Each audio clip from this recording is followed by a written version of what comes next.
Evangelho de São Marcos, capítulos de número 13, no versículos de número 32, diz assim: Mas aquele dia e hora ninguém sabe, nem os anjos que estão no céu, nem o Filho, senão o Pai.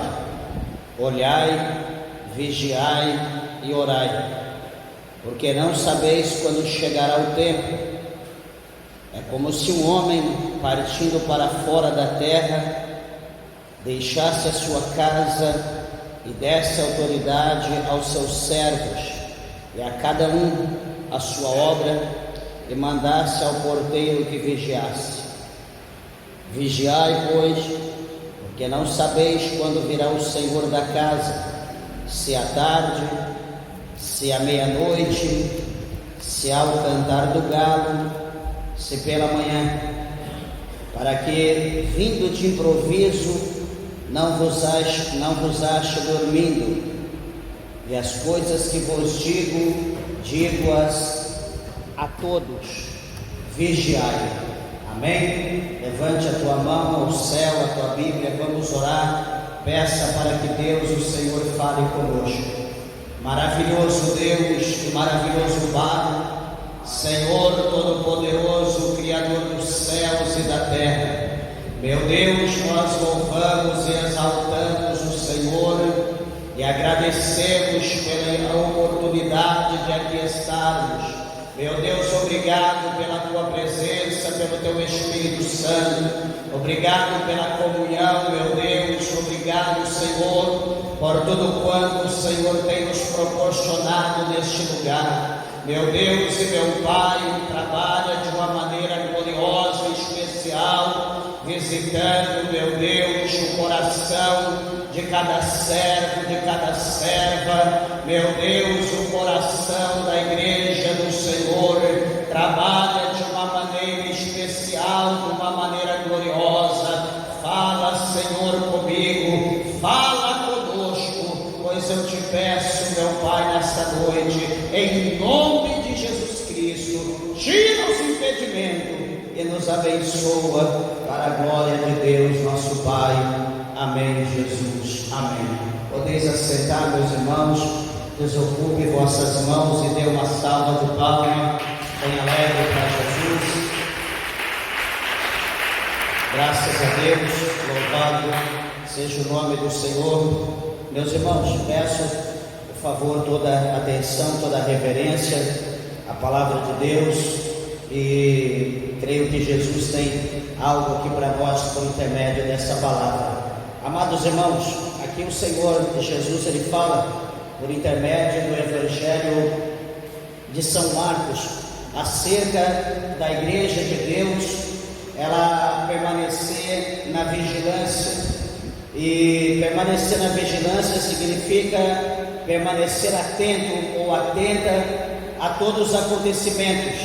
Por quê? Porque a palavra de Deus, ela está se cumprindo dia após dia, no mundo e na vida de cada pessoa, na vida da igreja. E nós precisamos estar atentos a isso. Por quê? Porque o próprio Jesus, ele relata aqui para nós, no versículo de número 32, dizendo que aquele dia e hora ninguém sabe, nem os anjos que estão nos céus, e nem o Filho, senão Deus, o Pai.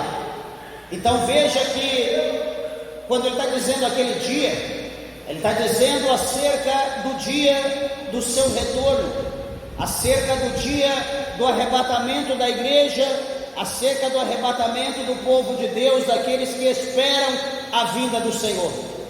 E eu quero advertir a igreja de Deus nessa noite, como já foi dito aqui hoje, que nesse mesmo capítulo de número 13, no versículos de número 31, o próprio Cristo, ele diz que passarás os céus e passarás a terra, porém as minhas palavras não hão de passar. É uma palavra gloriosa para nós, porque, meus irmãos, tudo nessa vida passa, tudo nesse mundo passa, os céus e terra também passarão. Todavia, a palavra do nosso Deus, ela permanecerá para todo sempre. A palavra de Deus não cai por terra.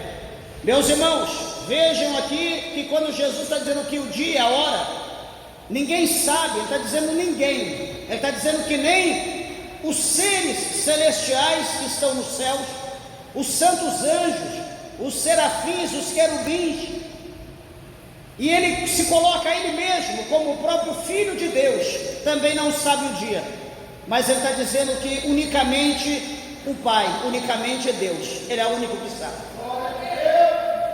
E amados irmãos, Jesus ele fala dessa maneira,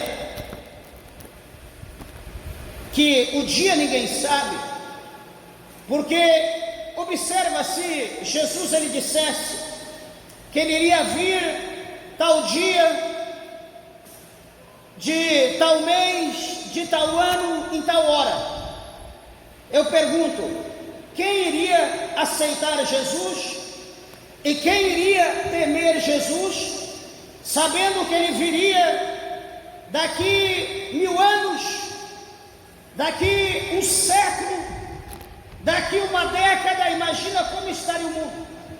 As pessoas iriam virar no avesso mais do que hoje já se encontra, iriam cometer todo tipo de atrocidade mais do que hoje se comete, e quando tivesse faltando 1 hora, meia hora, um dia para aquele dia, então todo mundo iria levantar as mãos aos céus, iria aceitar Jesus, procurar uma igreja, e então supostamente todo mundo seria salvo, e ninguém então iria para o inferno. Não seria bom dessa maneira? Seria, mas não é isso que Jesus quer. A salvação é algo que precisa ser cultivado, precisa ser perseverado, dia após dia, por todos os crentes em Cristo Jesus, até a consumação dos fatos. E de que maneira que Jesus, o Senhor, ele nos alerta acerca dessa atenção, ou de cultivar essa perseverança. Ele diz no versículo 33, porque o texto em questão é Marcos 13, 32, mas ele fala no verso 33, ele diz aqui para nós olhar, né? Ele diz: olhai, a primeira coisa, olhar, vejam, contemplem, observem, estejam atentos, apercebidos. Há duas coisas. Primeiro, a palavra, aqui internamente, e os acontecimentos externos, os acontecimentos que estão ao nosso redor e derredor, os acontecimentos que estão no mundo. Então ele diz para nós, primeiramente, olhai. E quando se fala em olhar, nós lembramos, até mesmo aqui, nesse capítulo de número 13, Jesus ele vai falar acerca dos acontecimentos que iriam revelar que seria ali, na verdade, uma brecha que Jesus ele deu, não exatamente aquele dia, aquele momento, que estaria chegando perto a sua vinda, como está lá em 24, versículos 5, 6 do Evangelho de Mateus. Jesus vai dizer que vai ouvir falar sem guerra, vai ouvir falar sem rumores de guerra, vai haver pestes, vai haver fome, vai haver nação contra nação, vai haver guerra interna, ou dentro de casa, pai contra filho, filho contra pai, e assim sucessivamente. Quando nós olhamos para esses versículos da palavra de Deus, nós podemos olhar aqui o que Jesus disse, que estava para preceder a sua vinda. Nós estamos dentro desse contexto, nós já estamos vivendo isso. Hoje o que mais se fala, quando você vê uma notícia, quando você abre uma tela do computador para ver alguma informação, o que se fala em guerra, rumores de guerra, pestes, enfermidades incuráveis. A OMS está anunciando mais uma nova, mais um novo pandemônio que vai atingir o mundo, que será pior do que houve antes. E a gente pergunta, como que o povo está recebendo tudo isso? São fenômenos da natureza, são coisas que devem acontecer. Mas por que deve acontecer? Por que isso tem que acontecer? Porque tudo isso está escrito na palavra de Deus. Se o Senhor ele tivesse dito que seria uma paz até a consumação dos fatos, nada do que está havendo hoje certamente não aconteceria, porque havia uma ordem, havia uma palavra imperativa dos céus para que nada acontecesse de sobrenatural na terra. Mas o Senhor diz que essas coisas tinham que acontecer. Só que detalhe, ele diz lá que isso seria o princípio, seria o início, seria o começo do que? Das dores, ao princípio das dores. Quando nós olhamos a história de uma forma geral, quando nós olhamos a Bíblia, nós estudamos a palavra de Deus, nós analisamos as guerras, as perseguições que já houve antes, e nós dissemos, pastor, então isso já cumpriu? Não, isso vai acontecer nos nossos tempos, nos tempos que nós estamos vivendo adiante. Por isso que nós sempre dizemos aos irmãos da igreja que os dias posteriores a hoje serão dias difíceis. Não será dia fácil, não será mar de rosas. Como ontem nós falamos, pregando lá naquele culto no lar, eu dizia aos irmãos que o espírito do engano, o espírito da mentira está operando em meio a todo esse cenário de dor, a todo esse cenário catastrófico que viveremos daqui a alguns meses ou anos. Por que o espírito da mentira está operando? Porque, meus irmãos,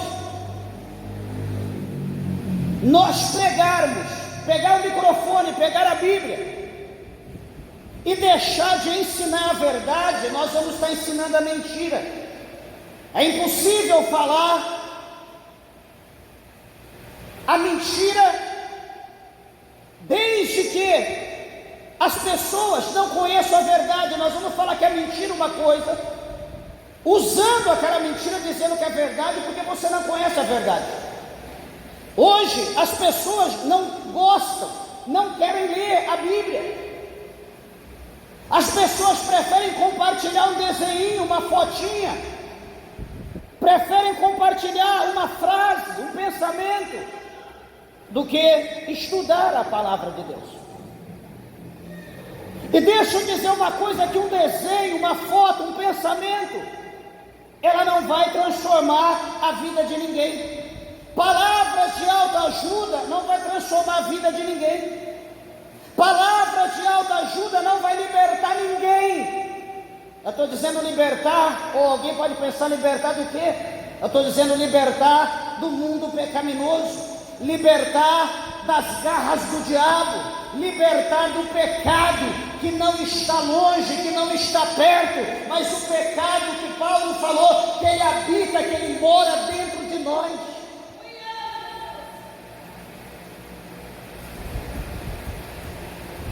Palavras de autoajuda não libertam o homem. O que liberta o homem é o que o Senhor Jesus, ele diz em 8:32 de João: conhecereis a verdade e a verdade vos libertará. A verdade é a única que pode libertar o homem, e a verdade é o próprio Cristo. Conhecendo Jesus, você é liberto. buscando acerca de Jesus, você está buscando libertação, você está buscando conhecimento, você está buscando aquele que tem o poder de mudar não só a sua vida, mas a vida da humanidade. E hoje, amados irmãos, o que as pessoas estão fazendo é escondendo Jesus das pessoas. Hoje o que as pessoas estão fazendo é escondendo a verdade das pessoas, e eu vou te mostrar. Pastor, é possível esconder a verdade das pessoas? Sim, é possível. Ainda mais quando ninguém quer estudar a Bíblia. Ninguém quer ter compromisso com a palavra. Ninguém quer ganhar tempo de ficar meia hora, uma hora estudando a Bíblia. As pessoas estão tendo deficiência no dedo, na mão, de tanto apertar celular. Troca a tela, troca display. Daqui a pouco o dedo vai estar pela metade. Mas a palavra de Deus, folhear 1, 2, 3, 4 páginas, é difícil. Então, meus irmãos, essa atitude, presta atenção, essa atitude vai mostrar que nós, o nosso coração, está sendo um terreno fértil para o diabo semear a semente da mentira, a semente do engano. Observa hoje o cenário, observa hoje a igreja como que está. Hoje, quando se fala a igreja, as pessoas que não conhecem têm uma visão. Só que quando aquela pessoa que tem uma visão, que pensa que a igreja é o que ela pensa, ela entra na igreja, ela vê que é outra coisa. Hoje a igreja está virada no avesso. Hoje as coisas não estão como estão escrito na palavra de Deus. Nós não estamos vivendo mais a palavra. Nós estamos vivendo história, nós estamos vivendo filosofia, nós estamos vivendo achismo.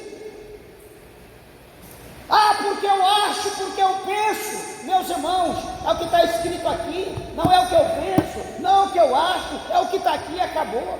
O meu pensamento não vai te salvar, o que eu acho não vai te salvar, a minha filosofia não vai te salvar, a minha visão não vai te salvar. O que vai te salvar é a palavra de Deus. E aonde eu quero chegar, meus irmãos? Aonde eu quero chegar? Eu quero chegar na libertinagem que a igreja hoje vive.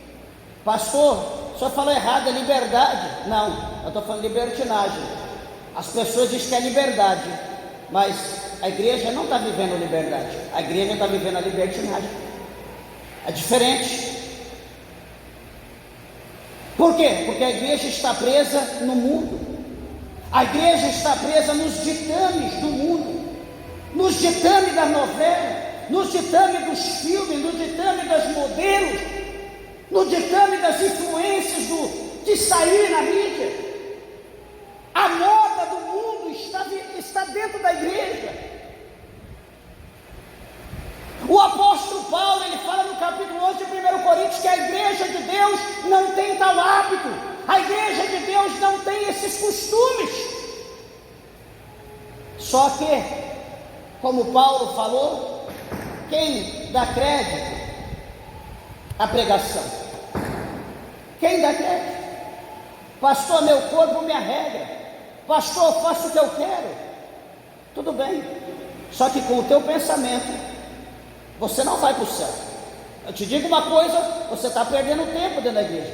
Vá para algum outro lugar, vai para um bar, vai para qualquer outro lugar, porque na casa de Deus nós precisamos obedecer a palavra de Deus e ter reverência. Temos que ter pudor, porque é impossível alguém que tenha o Espírito Santo, não é o Espírito do diabo, não é o Espírito do mundo, não é o Espírito das trevas, eu estou dizendo o Espírito Santo de Deus. É impossível alguém que tenha o Espírito Santo de Deus vá contra a palavra de Deus. Eu não aceito isso. Eu tenho o Espírito de Deus, mas eu não aceito isso. O Espírito Santo testifica, é verdade, não aceito isso não. É impossível isso. Alguém está vivendo enganado, não é o Espírito Santo que está te enganando. Há outro Espírito na tua vida que está te enganando.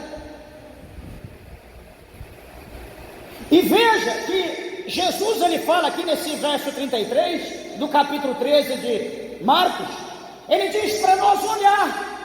Então observa. Geralmente eu passo ali próximo daquela igreja matriz, e sempre está saindo um povo quando acaba o trabalho. A gente olha as senhoras, a gente olha as pessoas, né? A Bíblia está falando para a gente olhar, o interno e externo. E você olha aquelas senhorinhas, você fala, é uma santa mulher de Deus.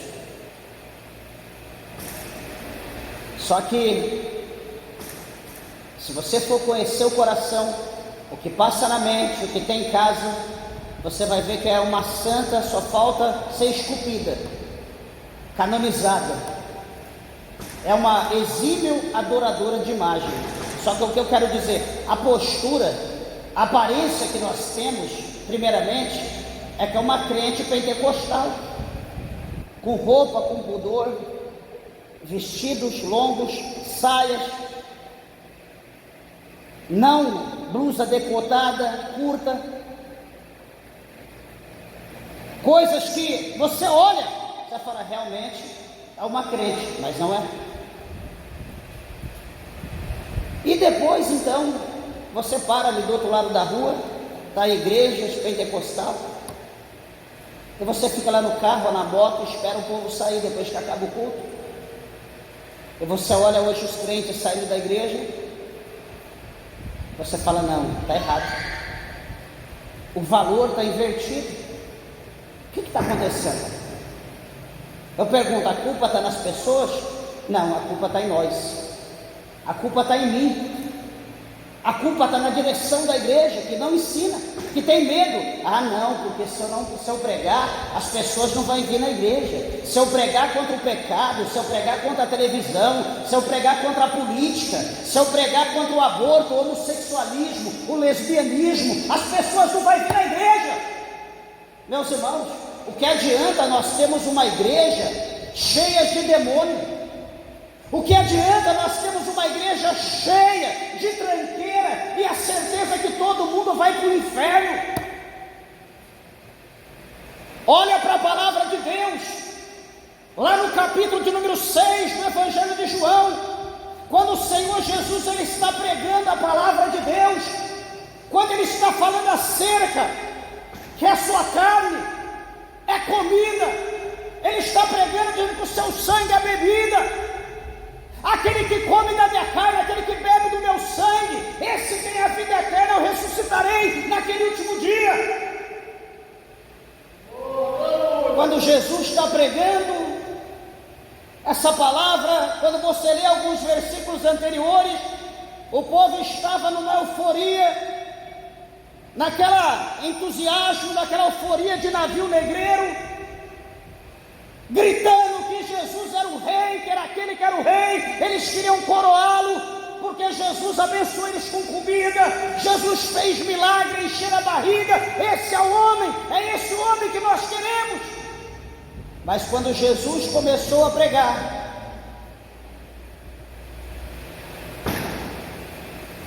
quando Jesus começou a ensinar aquele povo, a multidão foi se afastando, e o que andou menos começou a correr. Os 70 que estavam ali, os que eram mais próximos, também foram embora. Só ficaram os 12 e Jesus. E Jesus então vai dizer, e vocês não vão com eles? Meus irmãos, servir a Deus por interesse, por causa da carne, por causa das coisas materiais, é fácil, é fácil. Sabe por quê? Porque não exige renúncia. Não exige renúncia. Eu posso ser o que eu quiser lá fora, mas à noite eu coloco um traje, pego a Bíblia, venho para a igreja, sento, tranquilo. Por quê? Porque eu estou aqui no intuito de querer algo que vai me satisfazer, porque está sendo semeado na minha cabeça pelo pregador, está sendo lançado como uma lança no meu coração pelo pregador, que eu não preciso renunciar a nada, que Jesus é bom, que Jesus é amor e que Ele só quer o meu coração. Não importa o que eu faço, não importa o que eu sou, Jesus só quer o meu coração. Eu pergunto para quem conhece a palavra de Deus: é isso que Jesus Ele exige de nós? Jesus Ele exige coração de nós? Olha aqui, ó, nesse capítulo, nesse mesmo Evangelho de Marcos, se você voltar algumas páginas para trás, por exemplo, aqui no capítulo de número 10,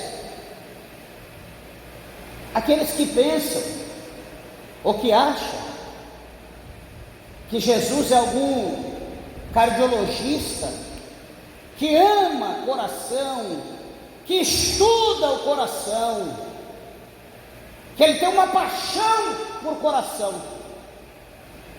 Olha o que ele diz aqui no capítulo 10 do Evangelho de São Marcos, no versículo de número 29. Ouça bem. Talvez até hoje você pensou: o que importa é meu coração.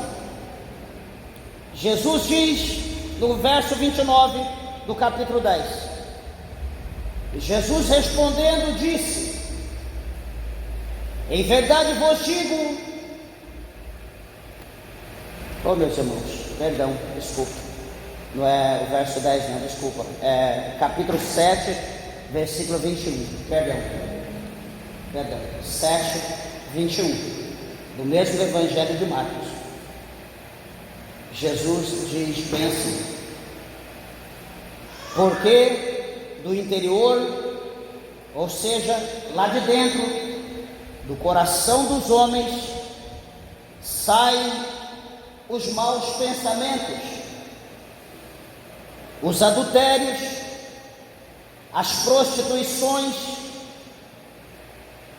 os homicídios, os furtos, a avareza, as maldades, o engano, a dissolução, a lascívia, a inveja, a blasfêmia, a soberba, a loucura. E ele diz, encerrando: todos estes males procedem de dentro do coração e contaminam o homem. Como que eu posso afirmar que Jesus só quer um coração imundo como o nosso? Capítulo 17, verso 9 de Jeremias, o Senhor Jesus fala por intermédio de Jeremias, bem assim dizendo: que o coração do homem é enganoso e perverso. Quem o conhecerá? Será que Deus, Ele tem um amor incondicional por coração de pessoas? Nós temos que entender que o amor de Deus, a luta dos céus, como a luta do inferno, não é por coração. A luta dos céus e do inferno é por alma. É pela minha e pela tua, pela nossa alma. A nossa alma que tem um valor incalculável, não é o nosso coração, é a nossa alma. É a nossa alma que tem esse valor. Pastor, mas tudo bem, como que eu tenho que manter a minha alma para que Deus possa se agradar ou que ela possa ir para o céu? Você precisa precisa ser crente, liberto. Você tem que ser liberta. A palavra de Deus tem que entrar no teu coração como um martelo que esmiuça a penha. Limpar o teu coração, tirar do teu coração tudo aquilo que não provém de Deus. Alguém pode dizer: pastor, mas fulano é uma bênção. Fulano prega que estremece montes. Fulano prega que o diabo treme. Fulano prega ou ora que até o sol treme com a oração. Fulano louva que até as nuvens derrama chuva, chorando por causa do louvor. Meus irmãos, o que adianta essas manifestações externas, talvez por causa de um dom adquirido, ou que já foi dado à pessoa, e o coração dessa pessoa ser um coração duro, ser um coração com todos, com todas, ou com todas essas obras que nós lemos aqui no capítulo 7. O que adianta? Ué, pastor, mas só está falando de dom. Ué, o capítulo 7 de João, como aqui mesmo em Marcos, Jesus diz que naquele dia chegarão diante dele, se apresentarão diante de Deus: Senhor, Senhor, deixa-nos entrar. E entre outras coisas, a Bíblia diz que ele vai dizer: Senhor, no teu nome nós falamos em língua estranha. Senhor, no teu nome nós falamos em mistério. O que é isso? Dom de línguas. Senhor, no teu nome, Senhor, nós expulsamos demônios, nós curamos. O que é isso? Dom, autoridade. E entre outras coisas,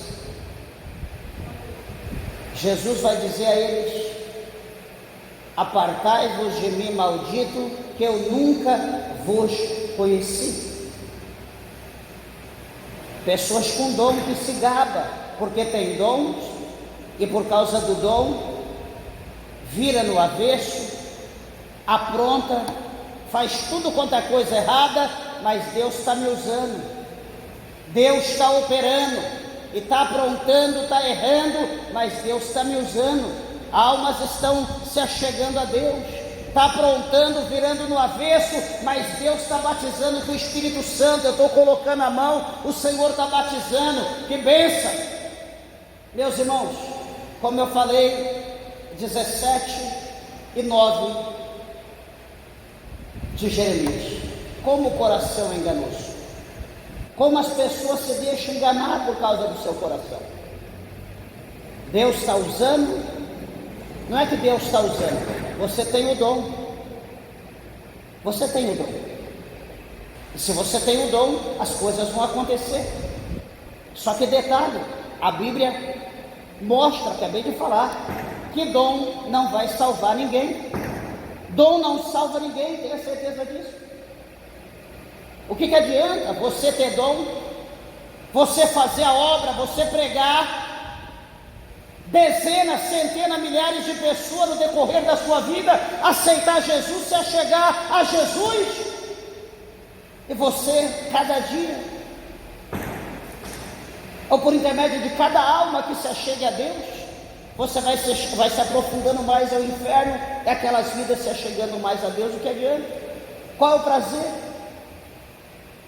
É como se você trabalhasse e tudo aquilo que é para você fosse cada dia distribuído ou fracionado e distribuído a outras pessoas que nada fazem.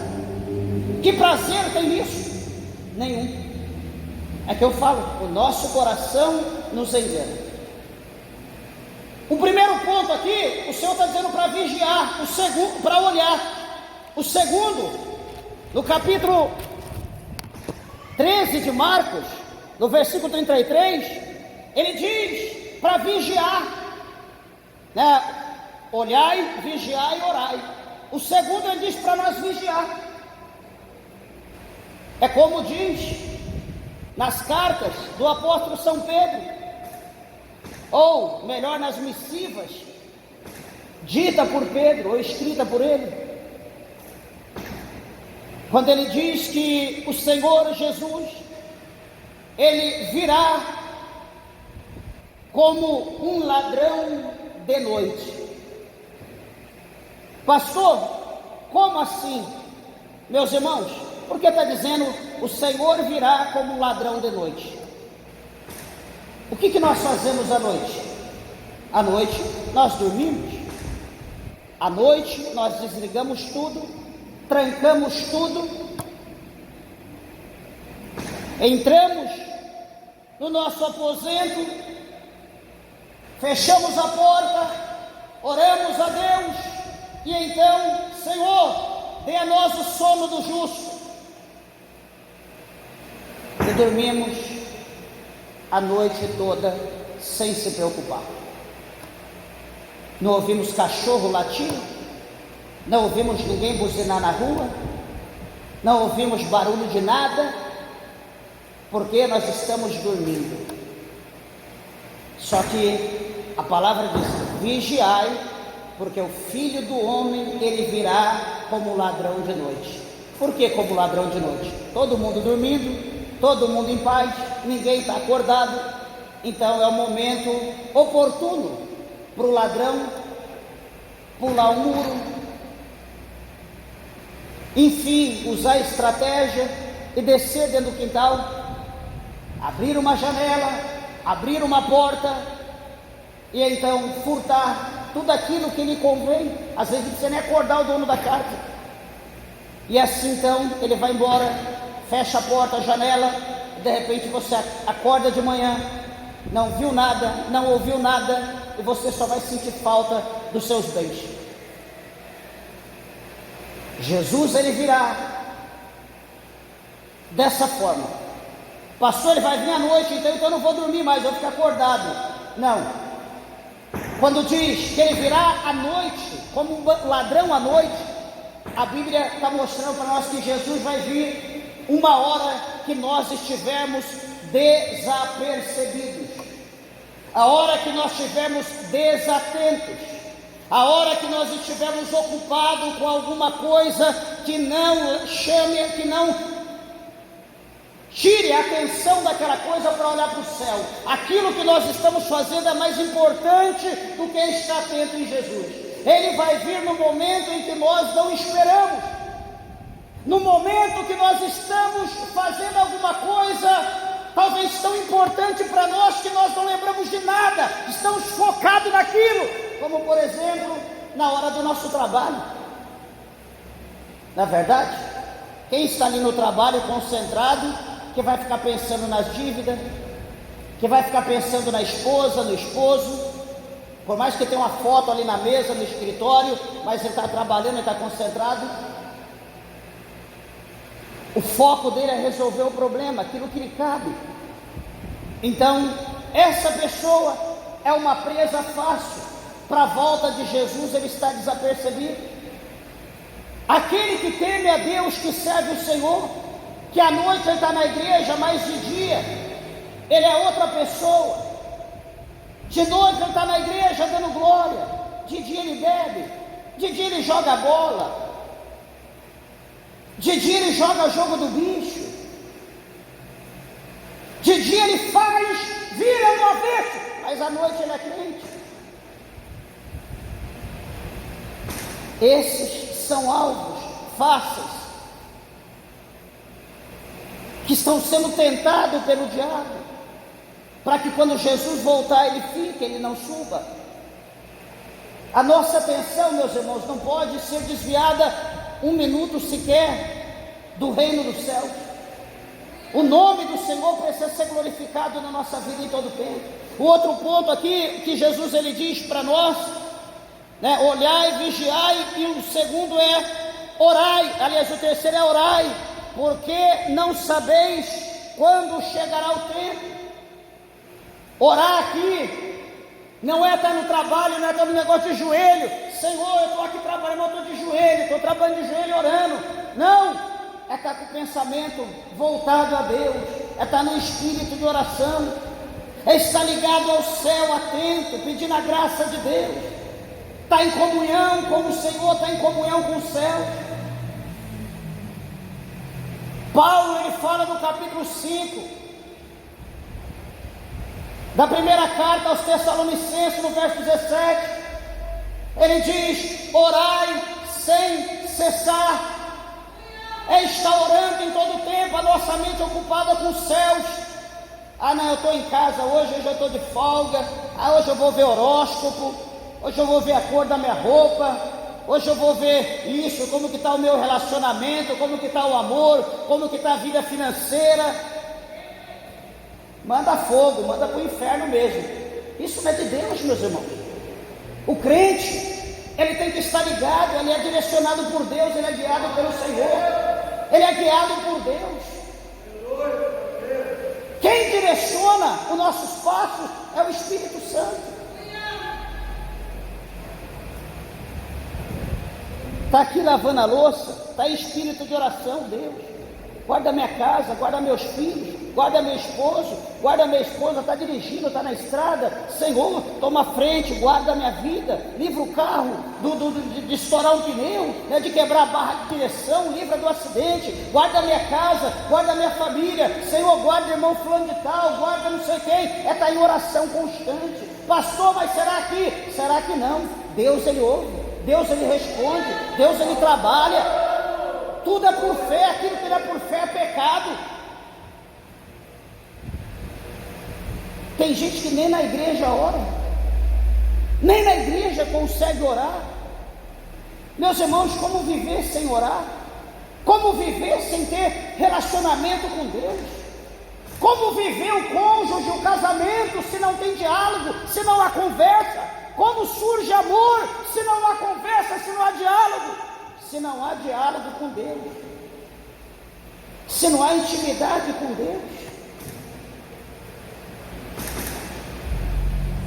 o que esperar de Deus? Não é de nós não, o que esperar de Deus, se nós não queremos conversa com Deus? Eu vou casar com aquela mulher. Vou lá, mas é que eu fico tímido, eu tenho vergonha de falar. Sabe quando você vai casar? Nunca. Que nome é bonito, é interessante, eu vou casar. Mas você falou: não, eu tenho vergonha de ir. Tem vergonha? Tem. Eu gosto, mas tenho vergonha. Beleza, fica aí sentado quietinho, e daqui a pouco chega outro que tem coragem, conversa e leva embora a casa. É assim que funcionam as coisas. Eu gosto de Deus. Mas então não ora não, fica quietinho, fica de boca fechada, não fala nada com Deus, não procura intimidade não. O que o inimigo quer, meus irmãos, é isso, que nós fechamos a nossa boca. O que o inimigo quer é que nós não oramos a Deus, que nós não buscamos o Senhor. Eu encerro o capítulo 18, do versículo de Lucas. Aliás, capítulo 18 de Lucas, a partir do verso 1, o nosso Senhor Jesus Cristo, Ele deixou relatado lá para nós, falando sobre o dever de orar sempre e nunca desfalecer. Não é o que está lá em Lucas 18?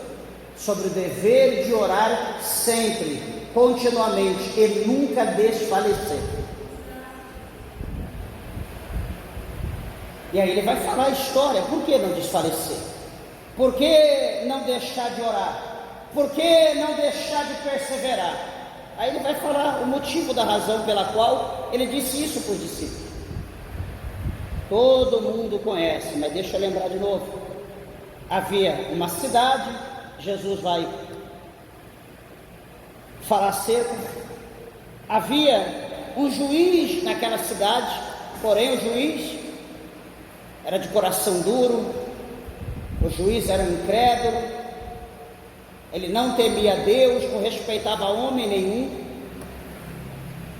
E também naquela cidade havia uma mulher viúva, que necessitava, que precisava que fosse feita justiça contra o seu inimigo, contra o seu adversário.